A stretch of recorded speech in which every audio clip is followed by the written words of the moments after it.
Hello दोस्तों, welcome to my channel Videal classes. I am class 10th के second chapter बहुपद अर्थात polynomial के ऑब्जेक्टिव बताने जा रहे हैं। आशा करता हूं कि जरूर समझ में आया होंगे।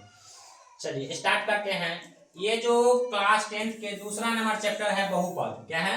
बहुपद। दूसरा नंबर चैप्टर पॉलिनोमियल है। लगभग इसका वेटेज बता देता हूं। 7 से 8 ऑब्जेक्टिव, 1 से 2 शॉर्ट क्वेश्चन और लॉन्ग क्वेश्चन इससे ना के बराबर आता है। मतलब लगभग कभी कभी 13 से 14 मार्क का वेटेज है इसका बहुपद का। बिहार बोर्ड के 2027 के लिए हम बताने वाले हैं बहुपद का ऑब्जेक्टिव।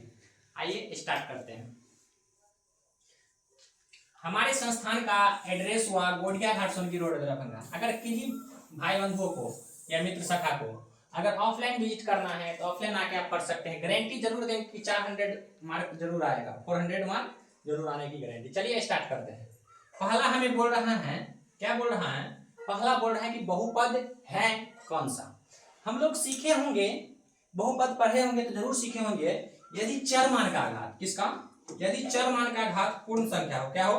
पूर्ण संख्या हो। क्या बताए हैं? चर मान अर्थात वेरिएबल का पावर अगर पूर्ण संख्या हो तो बहुपद होगा, अन्यथा नहीं। क्या होना चाहिए? चर मान का आघात पूर्ण संख्या होना चाहिए। देखिएगा, स्टार्ट करते हैं। यहाँ अगर हम इसको अगर तोड़ेंगे तो क्या आएगा? अगर रूट तोड़ेंगे क्या आएगा? 1/2। ये तो पूर्ण संख्या नहीं है। पूर्ण संख्या मतलब क्या? गिनती की संख्या में, प्राकृत संख्या में जीरो लगाकर लिखने से पूर्ण संख्या बनती है। चलिए तो क्या हो गया? ये तो 1/2 पूर्ण संख्या नहीं है। तो हम लोग सीखेंगे कि चर मान का घात अगर पूर्ण संख्या हो तो बहुपद होगा, अन्यथा नहीं। तो ये बहुपद नहीं होगा। इसमें पूछ रहा है कौन बहुपद है। ये त्रैमासिक क्वेश्चन जो पूछा गया अभी हाल ही फिलहाल में बिहार बोर्ड में, उसी का है 10th का। चलिए अगर यहाँ पर देखा जाए x पावर क्या है? 2। अगर इसको अगर हम हर से अंश में ले जाएंगे, हर से अंश में ले जाएंगे तो क्या हो जाएगा? x के पावर -2 हो जाएगा। ये भी एक पूर्ण संख्या नहीं है, निगेटिव पूर्ण संख्या नहीं होता है। चलिए ये भी नहीं होगा। चलिए यहाँ अगर x के पावर कितना दिया है? 1।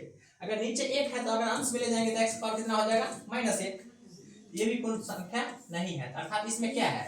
चर मान का घात क्या है? ये x का घात कितना? एक पूर्ण संख्या है, क्योंकि हम बताए हैं 0 1 2 3 4 अर्थात प्राकृत संख्या में 0 लगा देंगे तो पूर्ण संख्या। ये क्या हो गया? Option number C for cat. चलिए आशा करता हूँ समझ में आएंगे। नेक्स्ट क्वेश्चन पे हम लोग आते हैं। एक बात बता देना चाहते हैं कि हम लोग प्रीवियस ईयर त्रिकोणमिति निर्देशांक ज्यामिति का ऑब्जेक्टिव लिए थे। उसमें कुछ भाई बंधुओं का पॉजिटिव कमेंट आया था, किसी का सजेशन भी आया था कि कृपया धीरे समझाएं। इसलिए हम इस वीडियो को थोड़ा बहुत धीरे बता रहे हैं कि बच्चे लोग को जरूर समझ में आएगा। चलिए नेक्स्ट क्वेश्चन कहता है रैखिक बहुपद अर्थात रैखिक बहुपद का व्यापक रूप होता है ax + b। आप लोग को जरूर समझ में आया होगा। अगर ax + b अगर समानता का चिन्ह नहीं है तो बहुपद, अगर समानता का चिन्ह अर्थात बराबर का चिन्ह दे देंगे तो समीकरण हो जाएगा। इससे कहता है ax + b क्या है? रैखिक बहुपद का व्यापक रूप अर्थात लीनियर पॉलिनोमियल का व्यापक रूप। ये हमेशा हमको ध्यान रखना है। अगर रैखिक बहुपद है इसमें हमको ये x का गुणांक, x के बगल वाला x का गुणांक a does not equal to 0 आना चाहिए। a के मान कभी भी 0 नहीं आना चाहिए, अर्थात option number A for Apple. चलिए नेक्स्ट क्वेश्चन हम लोग देखते हैं। क्या कहता है? x² - 2x - 3। इसको हमको फैक्टर करना है। क्या करना है? फैक्टर करना है। या ऑप्शन से भी हम जा सकते हैं, गुना करके देखिए। अगर हमें ऑप्शन से जाना है, x को ये x से करेंगे x², x को 3 से करेंगे 3x, 1 को x से करेंगे x, 1 को 3 से करेंगे तो +3 हो जाएगा, क्योंकि माइनस माइनस प्लस। क्या आ गया? x² - 4x + 3। ये तो नहीं होगा। हमको इसको देखना है कि इसकी इक्वेटिंग करिए। 9th में भी है, 8th में भी है इस चैप्टर का। चलिए नेक्स्ट इसको हम गुना करते हैं। x को x से करेंगे x², x को 3 से करेंगे 3x, 1 को x से करेंगे -x, 1 को 3 से करेंगे तो -3। कितना आ गया? x² + 2x - 3। ये भी नहीं हुआ।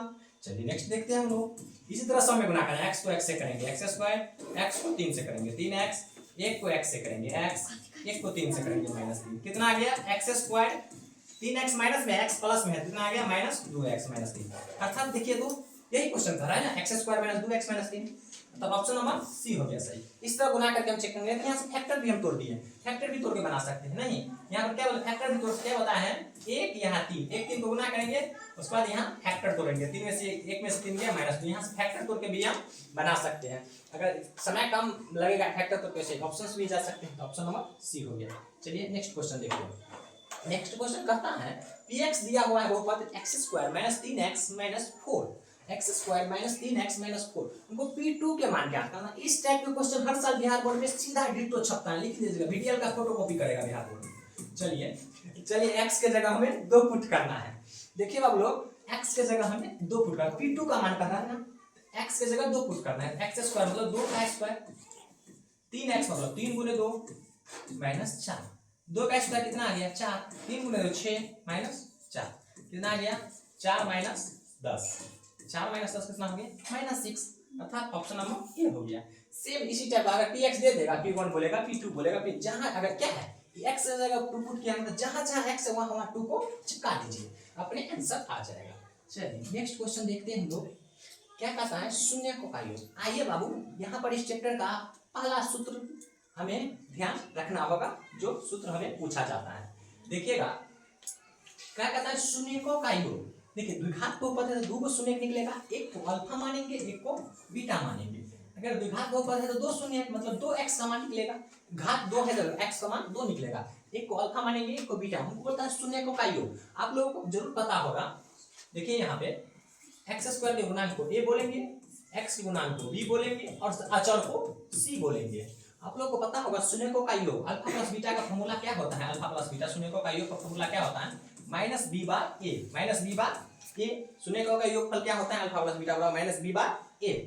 बी कितना है माइनस 1 माइनस बी की जगह माइनस 1, अब बाय ए कितना है, ए कितना है 3 दिया हुआ, कितना हो गया माइनस माइनस यहाँ प्लस हो जाएगा, अर्थात क्या हो गया 1/3। Option number C for cat. चलिए इसी तरह हो जाता है। नेक्स्ट देखते हैं, देखिए हम इसी का चर्चा करने वाले थे, आ गया क्वेश्चन। शून्य का योगफल पूछा है तो गुणनफल पूछ ही दिया है, तो शून्य का गुणनफल सेम उसी तरह alpha into beta. Alpha into beta का फॉर्मूला क्या होता है सी बाय ए। चलिए देखो इसको ए मानेंगे, इसको बी मानेंगे, इसको सी मानेंगे। ए बराबर 6, बी बराबर -7, सी बराबर -3।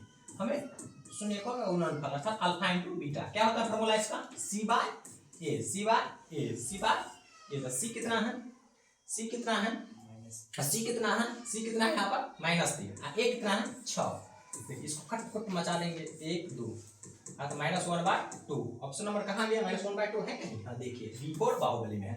चलिए शून्य का योगफल -b/a, शून्य का गुणनफल c/a। चलिए कृपया धीरे समझाने की कोशिश करते हैं, जरूर समझ में आता होगा। चलिए ये बहुत अच्छा